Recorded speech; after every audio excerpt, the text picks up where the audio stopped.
Pension scheme తీసుకోవడం అనేది మన right. Hi guys, welcome back to daddy కూతురు channel. So today we are discussing about English వద్దులే, తెలుగులో మాట్లాడదాం. ఈరోజు నేను పెన్షన్ గురించి చాలామంది అడుగుతున్నారు కదా, సో దాని గురించి మొత్తం డీటెయిల్స్ ఇద్దామని ఈ వీడియో తీస్తున్నాను. ఐ హోప్ ఈ వీడియో అంతా చూడండి. ఐ విల్ బీ మీకు మంచిగా ఇన్ఫర్మేషన్ అనేది మొత్తం ఇచ్చేస్తాను పెన్షన్ గురించి. సో ఫస్ట్ పెన్షన్ గురించి మనం మాట్లాడుకుంటే కనుక దీన్ని ఎన్టీఆర్ భరోసా స్కీమ్, ఓకే, ఎన్టీఆర్ భరోసా pension scheme, medical board, okay.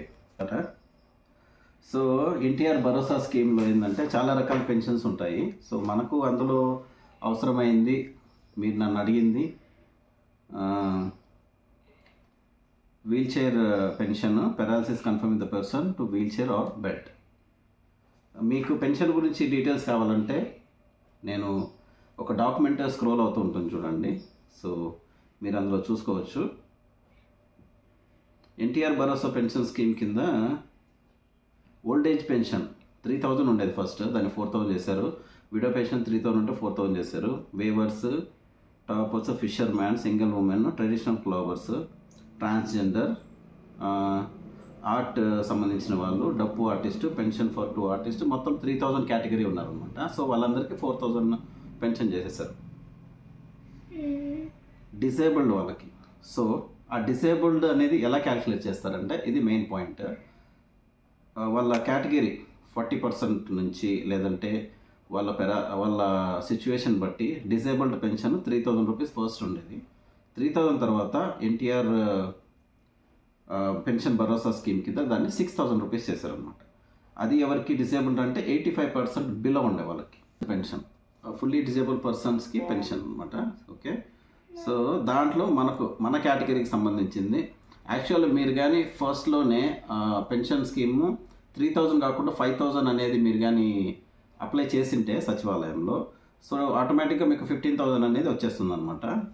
So ఇక్కడ కొత్తగా ఎవరైతే పెన్షన్ అప్లై చేయాలనుకుంటున్నారో, లేదంటే వాళ్ళకు 85% కంటే సదరం సర్టిఫికేట్ ఉంటే, సదరం సర్టిఫికేట్ అనేది 80% అబవ్ ఉంటే కనుక మీరు you are eligible for 15000 pension scheme అనమాట.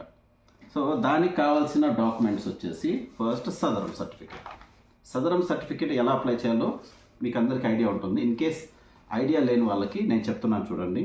సదరం సర్టిఫికేట్ అనేది ఫస్ట్, సదరం సర్టిఫికేట్ అప్లై చేయాలనుకునే వాళ్ళు మొదటగా మీ సచివాలయంలోకి వెళ్ళేసి, ఆంధ్రప్రదేశ్ మాత్రమే నేను చెప్తున్నా, సచివాలయంకి వెళ్ళేసి ఈ సదరం సర్టిఫికేట్ సంబంధించిన మెడికల్ డాక్యుమెంట్స్ ఉంటాయి కదా, అవి తీసుకొని సదరం స్లాట్ బుక్ చేసుకోవాలి. సదరం స్లాట్ బుక్ చేసిన తర్వాత వాళ్ళకు మీకు సెంటర్లో ఉన్నటువంటి గవర్నమెంట్ హాస్పిటల్కి మీకు సదరానికి పంపిస్తారు, అంటే మెడికల్ సర్టిఫికేట్ కోసం పంపిస్తారు అన్నమాట. సో అక్కడ వాళ్ళు మీ కండిషన్ చెక్ చేసి మీ పర్సంటేజ్ అనేది సదరం సర్టిఫికేట్లో మెన్షన్ చేసి మీకు ఆన్లైన్లో పెడతారు, లేదంటే సచివాలయంలో మీరు వెళ్ళి ప్రింట్అవుట్ తీసుకోవచ్చు. సో సదరం సర్టిఫికేట్ ఒకటి ఉండాలి. Next caste certificate. Caste certificate అనేది కంపల్సరీ. ఇన్కమ్ సర్టిఫికేట్ ఉండాలి. Next Aadhaar card, ration card, medical reports, if any medical reports available, మీరు అవన్నీ తీసుకోవాలన్నమాట. సో ఈ డాక్యుమెంట్స్ అన్నీ కూడా, ఈ కనిపించే డాక్యుమెంట్స్ అన్నీ కూడా మీరు కంపల్సరీ తీసుకోవాల్సి వస్తుంది. తర్వాత మీరు అన్నీ కూడా కలర్ జిరాక్స్ తీసుకోండి. కలర్ జిరాక్స్ తీసుకొని ఫస్ట్ మీరు ఏం చేస్తారంటే సచివాలయంలోకి వెళ్ళి మీరు అడగండి. సచివాలయంలో ఏఎన్ఎం ఉంటారు అనమాట, ఏఎన్ఎం. సో మీరు సచివాలయంలో ఉన్నటువంటి ఏఎన్ఎం దగ్గర కానీ మీరు కన్సల్ట్ అయినారంటే వాళ్ళకు ఒక డాక్యుమెంట్ ఇస్తారన్నమాట. డాక్యుమెంట్ ఎలా ఉంటుందంటే ఇలా ఉంటుంది.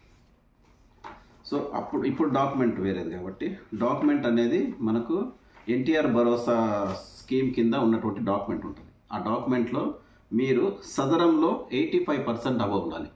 గుర్తుపెట్టుకోండి, 85% అబవ్ మీకు సదరం సర్టిఫికేట్లో మెన్షన్ చేసి ఉండాలి.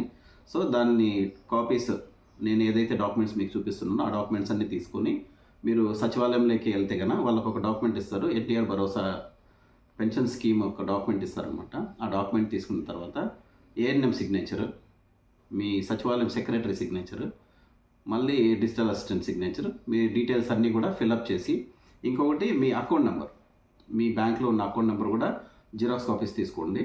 Bank account, okay, bank account document కూడా తీసుకోవాలన్నమాట, కలర్ జిరాక్స్ తీసుకోవాలి. తీసుకొని నేరుగా మీ పిహెచ్సి సెంటర్ ఉంటుంది, ప్రైమరీ హెల్త్ సెంటర్లో మీకు మెడికల్ ఆఫీసర్ ఉంటారు అనమాట. మెడికల్ ఆఫీసర్ మీ లోకల్ పిహెచ్సి సెంటర్, మీరు సచివాలయంలో ఏఎన్ఎం అడిగితే కనుక మీకు చెప్తారు. పిహెచ్సి సెంటర్కి వెళ్ళిన తర్వాత మెడికల్ ఆఫీసర్కి ఆ డాక్యుమెంట్స్ అన్నీ ఇవ్వాలి. డాక్యుమెంట్స్ అన్నీ ఇచ్చిన తర్వాత మెడికల్ ఆఫీసర్ గారు ఏం చేస్తారంటే మీకు అటెస్టేషన్ చేస్తారు అన్నిటి మీద. అంటే మీరు ఇచ్చిన సదరము, క్యాస్ట్, ఇన్కము, Aadhaar, ration card, medical reports, bank account మొత్తం అన్నిటి మీద అటెస్టేషన్ చేయాలన్నమాట. అటెస్టేషన్ చేసిన తర్వాత మొత్తం కలర్ జిరాక్స్లు తీసుకోండి, గుర్తుపెట్టుకోండి. ఈ కలర్ జిరాక్స్ అనేది కంపల్సరీ. కలర్ జిరాక్స్ల మీద అటెస్టేషన్ తీసుకున్న తర్వాత నేరుగా మీ యొక్క డిస్టిక్ గవర్నమెంట్ హాస్పిటల్ ఉంటుంది, డిస్టిక్ గవర్నమెంట్ హాస్పిటల్ దగ్గరికి మీరు ఆ డాక్యుమెంట్స్ తీసుకొని వెళ్ళాల్సి వస్తుంది. డిస్టిక్ డాక్యుమెంట్ దగ్గర వెళ్ళినప్పుడు ఆర్థోపెడిక్ డాక్టర్ ఉంటారు, నెక్స్ట్ న్యూరాలజీ డాక్టర్ ఉంటారు, న్యూరో సర్జన్ డాక్టర్ ఉంటారు. సో మన కండిషన్ ఏంటంటే paralysis confining the person to wheelchair or bed. మీరు ఎవరైతే పేషెంట్ ఉన్నారో, ఎవరైతే క్యాండిడేట్ ఉన్నారో వాళ్ళు బెడ్ మీద గురించి, అంటే మొత్తం బెడ్ మీదే సర్వీస్ చేసే విధంగా, లేదంటే వీల్ చైర్లోనే సర్వీస్ అంటుంటే వాళ్ళు వీల్ చైర్లోనే ఉంటారు అనే విధంగా ఉంటే కనుక 85% అబోవ్ ఉంటుంది కదా, ఆ 85% అబోవ్ వల్ల మీకు ఈ 15,000కి ఎలిజిబులా కాదా అనేది మరొకసారి వాళ్ళు చెక్ చేస్తారనమాట. చెక్ చేసిన తర్వాత ఒక డాక్యుమెంట్ ఇస్తారు, that is called medical certificate. Medical certificate మీకు ఇచ్చిన తర్వాత ఏం చేయాలంటే చూడండి, అవి నేను చూపించే విధంగా మెడికల్ సర్టిఫికేట్ మీకు ఇస్తారనమాట. సో అది మా పాపది.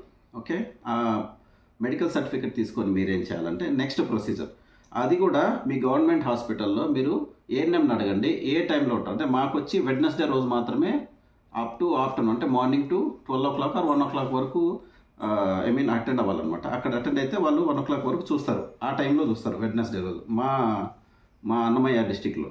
సో మీ డిస్టిక్లో మీరు కనుక్కోండి గవర్నమెంట్ హాస్పిటల్లో ఏ రోజు ఈ సర్టిఫికేట్ ఇష్యూ చేస్తారు అని. మెడికల్ సర్టిఫికేట్ తీసుకోవాలి, ఇది కంపల్సరీ. మెడికల్ సర్టిఫికేట్ దగ్గర మొత్తం assistant professor, HOD, civil surgeon, superintendent మొత్తం 4 కూడా సిగ్నేచర్స్ చేస్తారనమాట. సిగ్నేచర్ చేసేసి వాళ్ళు ఎలిజిబుల్లా కాదా అని రికమెండెడ్ రాస్తారు. రాసిన తర్వాత ఈ డాక్యుమెంట్ తీసుకొని మీరు ఏం చేయాలి, మళ్ళీ నెక్స్ట్ మీరు ఈ డాక్యుమెంట్ తీసుకున్న తర్వాత ఆ డాక్యుమెంట్ విత్ కలర్ జిరాక్సెస్ అన్నీ ఒక set of 2 copies. So medical certificate మీకు ఇష్యూ అయిన తర్వాత మెడికల్ సర్టిఫికేట్ మీరు అటెస్టేషన్ చేయించుకున్న కలర్ జిరాక్స్లు ఏవైతే ఉన్నాయో అవన్నీ కూడా ఒక సెట్ ఆఫ్ 2 జిరాక్స్ తీసుకొని ఒకటి మీ దగ్గర పెట్టుకోండి. అలాగే ఫోటో మర్చిపోతారు, మళ్ళీ ఫోటోది చెప్పలేదన్నా అనుకుంటారు. ఫోటో కంపల్సరీ తీసుకెళ్ళాలి క్యాండిడేట్ది. సో అవన్నీ డాక్యుమెంట్స్ అన్నీ కూడా అటాచ్ చేసి ఈ విధంగా చూడండి. సో ఈ విధంగా మొత్తం అన్ని డాక్యుమెంట్స్ అనమాట. సో అన్నీ అటాచ్ చేసేసి మొత్తం మన దగ్గర ఉన్న డాక్యుమెంట్స్ అన్నీ అటాచ్ చేసేసి దీన్ని DMHO, district medical health officer నుంచి ఆయన దగ్గర తీసుకెళ్ళాలి. సో అక్కడ తీసుకెళ్ళిన తర్వాత డిఎంహెచ్ఓ ఆఫీస్లో మీ డాక్యుమెంట్ సబ్మిట్ చేస్తారు.